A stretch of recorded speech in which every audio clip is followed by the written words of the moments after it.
Well, thank you very much, Ambassador. I'd just like to start by asking you that in terms of the conflict and resolving the conflict, there's maybe an impression in the rest of Europe that really things have been frozen since around September 2008. Mm-hmm. Do you think there has been any progress? Yes, I do think so. Of course, the situation has been out of the headlines in Europe, but when we arrived here in October 2008, all parties were expecting a resumption of hostilities pretty soon. And this has entirely ceased. Nobody is doing that now. It is sometimes alleged for propagandistic purposes, but nobody seriously believes that the conflict will re-erupt soon. So I think this is a very important headway that we've made in the meantime. But of course the risk of refreezing the conflict is always there. And there I think there's another progress in the adoption by the Georgian government of its strategy on the occupied territories, which points a way forward and on which we can work. It requires a lot of patience, strategic patience, as the President has said, and but we want to work together with the Georgian government on some aspects of this strategy, which we believe is forward-leaning. And what sort of practical steps could the EUMM take to help the government? Well, I mean, our experience is the administrative boundary lines. That's what we know a lot about, and that's where we can contribute our experience. And we want to work with the government on freedom of movement across the administrative boundary lines by the civilian population. I think there are some things that can be improved. One of the things I was going to ask you about actually is that when you look at, say, in Cali, the population there clearly feel under pressure in terms of the passportisation issue and their access to Georgian-controlled territory. That's a problem that exists now today. Mm-hmm. Is the EUMM able to offer practical help to those people now? Well, as you know, we are not present in Abkhazia, although we have a mandate for being so. So we learn about the conditions there from people who cross the administrative boundary lines. We have a chance to give a feedback to both the Georgians and the de facto Abkhaz government in the incident prevention mechanism, and there was just one this Tuesday where we can voice these complaints. But if we look at the number of people who actually cross the administrative boundary lines, despite certain regulatory and even restrictive measures on the other side, it has not really decreased. So, I mean, this is the positive part of it. Now, you refer to the fact that you don't have access to Abkhazia or, as I understand, to South Ossetia. How big a disability is that to your mission, and do you see there's any prospect that is going to change? Well, we have a mandate for the whole of Georgia, as the EU recognizes it, and it would be very good if we had this access. Would complete our picture of what is happening. As I said, we have certain other ways of finding out, but it will never replace the authority of having monitored the situation on the ground. Realistically speaking, I don't think that this will change anytime soon, because this was, after all, the issue over which the UN and the OSCE missions had to leave Georgia.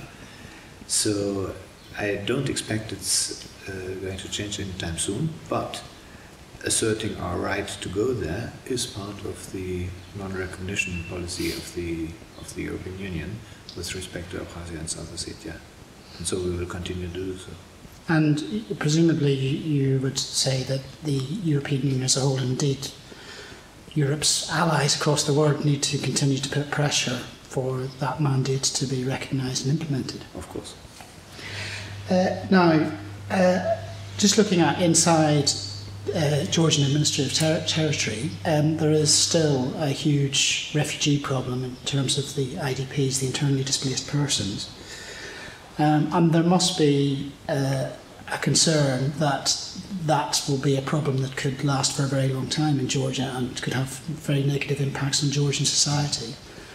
What can the EU and the EUMM do to help Georgian government address that problem?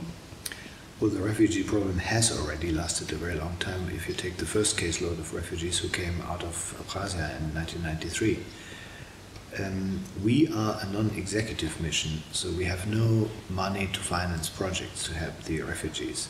But we are monitoring the situation.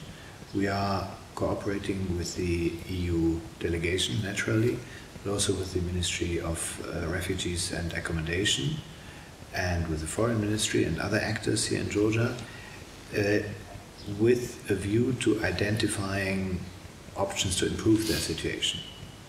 I quite frankly confess that this is just a drop in the ocean, because the situation is still very bad, especially for the first caseload of refugees. But again, I think there is a certain light at the end of the tunnel, because the Georgian government is clearly more aware than it was formerly that it has to do something for this very large group of internally displaced persons. Now, since we have been here talking to people in Tbilisi, we understand that there still are quite a large number of incidents at the administrative border, and that there have even been reports that a number of Georgian police have been shot and killed. Is this something that is a daily occurrence, or is it something that's more rare? Luckily, that was in the past. The density of such incidents was highest immediately after the war, 6 weeks after the war, and it has continually decreased since we, as it were, hit the ground, with the last policeman, according to my count, having been killed in April last year. And since then, we have had no such incidents, which is a good sign. But your monitors presumably have to take physical precautions when they're at the administrative border, do they? Or is even that lessened now? Yes, I mean, the last kilometers to the administrative border, we take precautions, not always the same, and the situation is different in almost every sector of the administrative boundary line, so we adapt to circumstances.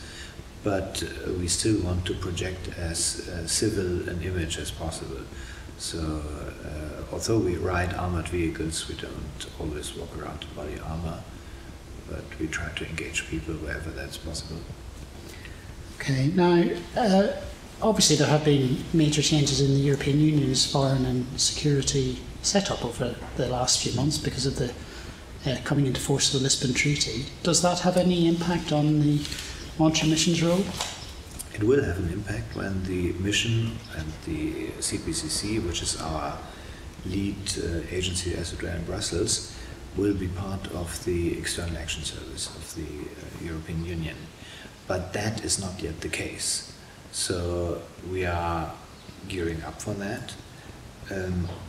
I think when we have the External Action Service, it will bring a lot of positive results for the mission. More coordination, more unity of purpose, and more conceptualization of what we are doing. But it's not yet the case. The Lisbon Treaty is still in the process of being implemented.